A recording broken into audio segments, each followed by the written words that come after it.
Would you pray with me, please? Oh God, may the words of my mouth and the meditation of all of our hearts, no matter where we have gathered from, be pleasing and acceptable to you this day and always, for you are truly our rock and our Redeemer. Amen.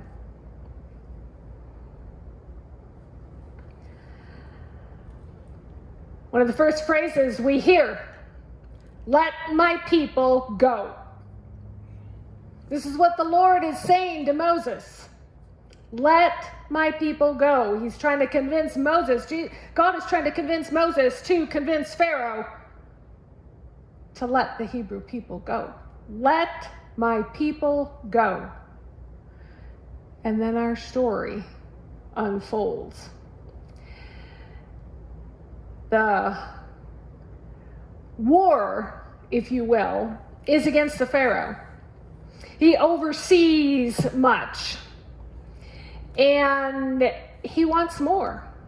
You know how power sometimes fills someone's heart, and then they want more power, and that causes them to want more control, and that causes them to want more power, and their lives get bigger than life. And then if the problems haven't begun before then, they begin.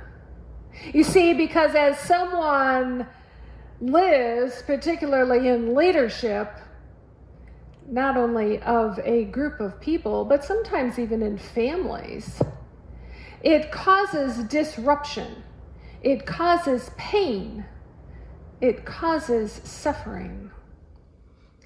And so we're going to look at Moses and the Pharaoh and how God offers a series of situations, and you'll have to go to Exodus to go through all of them because we certainly don't have time to do that today.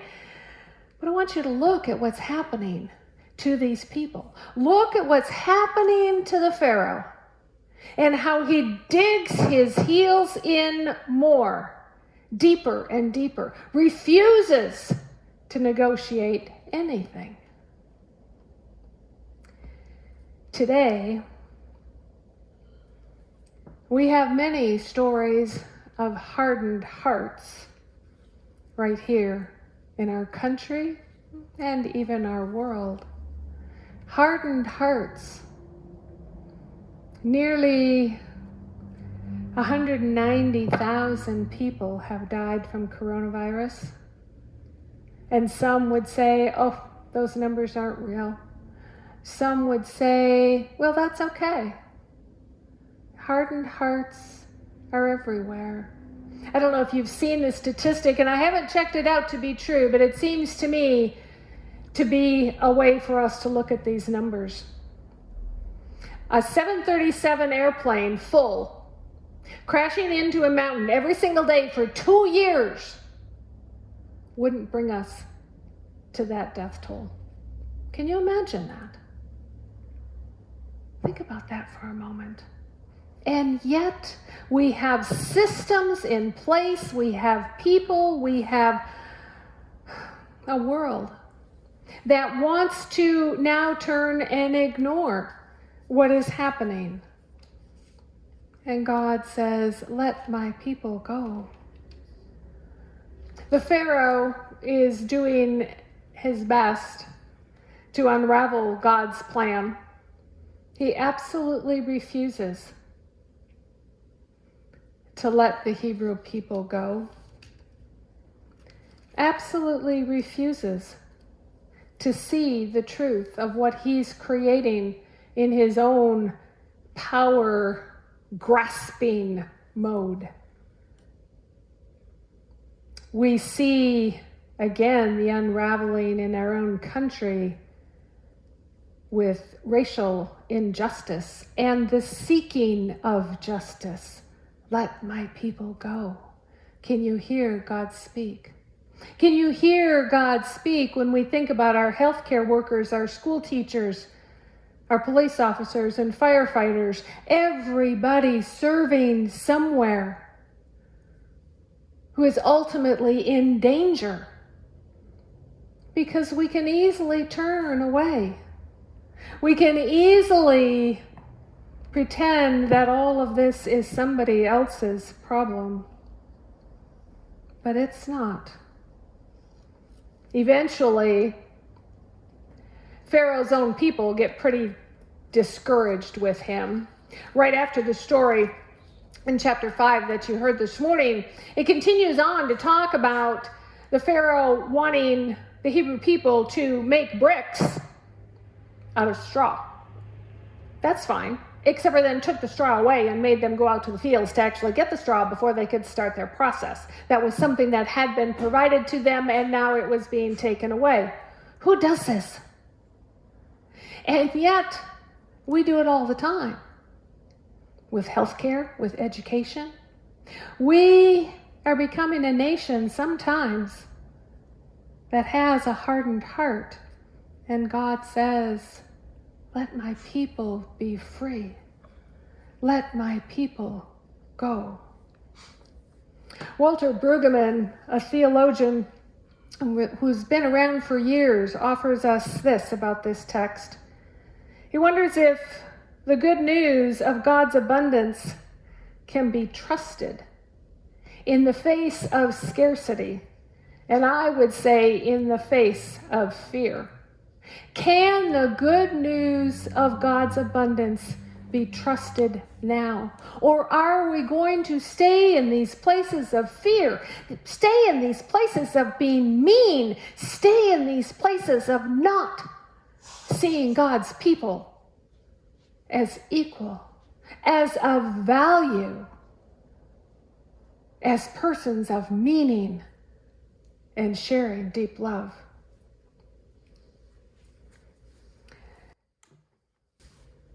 We've had an experience here.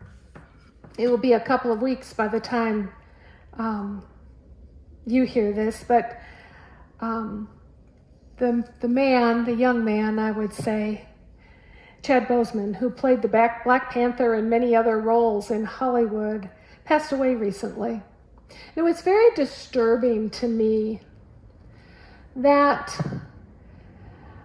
people, as they watched him, unknowingly watched him fight his battle with cancer, were bullying him and not being very nice on social media. I don't know where this mean spirit comes from, but that kind of behavior is like the Pharaoh. I want my way, you're doing it wrong. And we have then a people with hardened hearts. So many of us suffer from something. You've seen the sayings about we never know what's behind somebody's day when they come to the point where they meet with you, whether it's at the grocery store or in a line somewhere or at the doctor's office. We don't know what's behind what they're showing up with. And yet we constantly make judgments and call out, and sometimes are very, very mean. This bullying through social media or even in public places is so cruel and causes so much harm. Where is the abundance of God's love?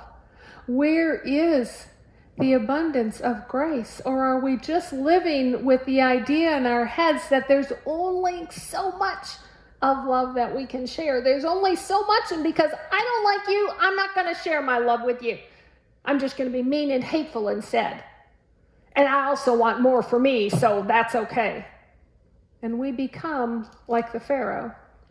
We become people who, like this brick, become very hard and harsh with our neighbor. And then Jesus says we're to love our neighbor. We're also that way surely with our enemies, and Jesus says too, we're to love our enemies. Our hearts can't do both those things. When we're that hardened, we can't serve with love. It doesn't work that way. Our hearts need to be softened. They need to be able to be held and molded and shared.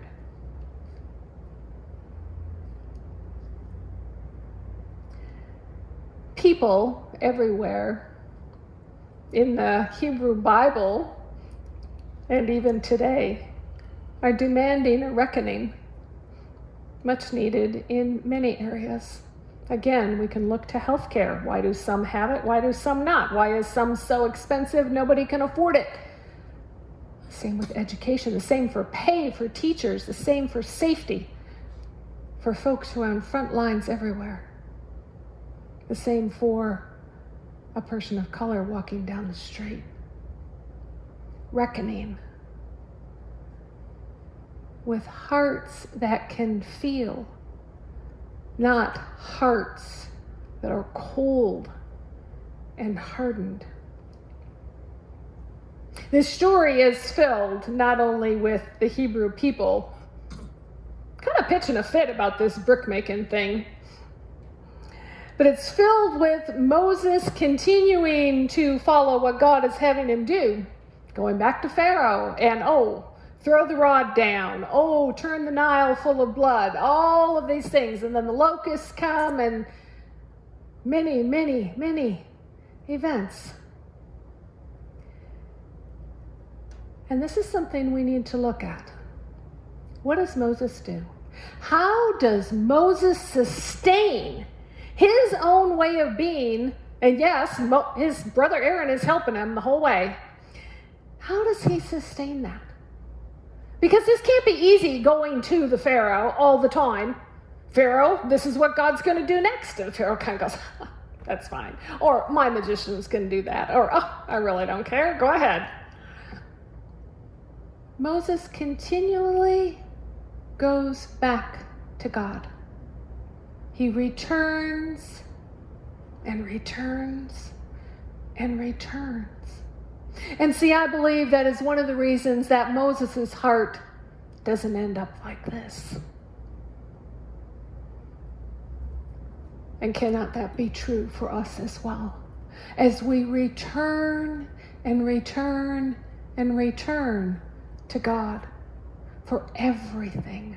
We don't understand what's going on with this pandemic. Return to God. We don't understand what's going on with the riots and people fighting each other in the streets. We don't understand what's going on with the hurt and the pain for our black brothers and sisters. We don't understand so much. What do?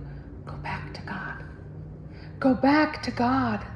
Because God calls for each of us to be free, to share the love through Christ, to believe that the abundance is more and serves far better than believing in the scarcity.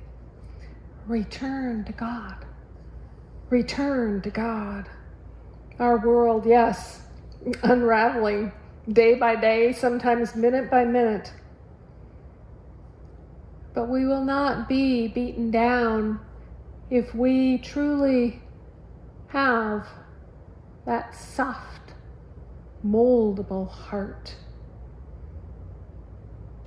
Hardened hearts can't serve the Lord.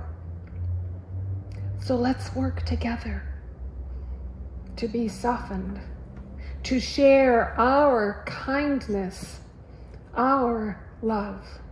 You see, the resiliency of God is bigger than all we can ask or imagine.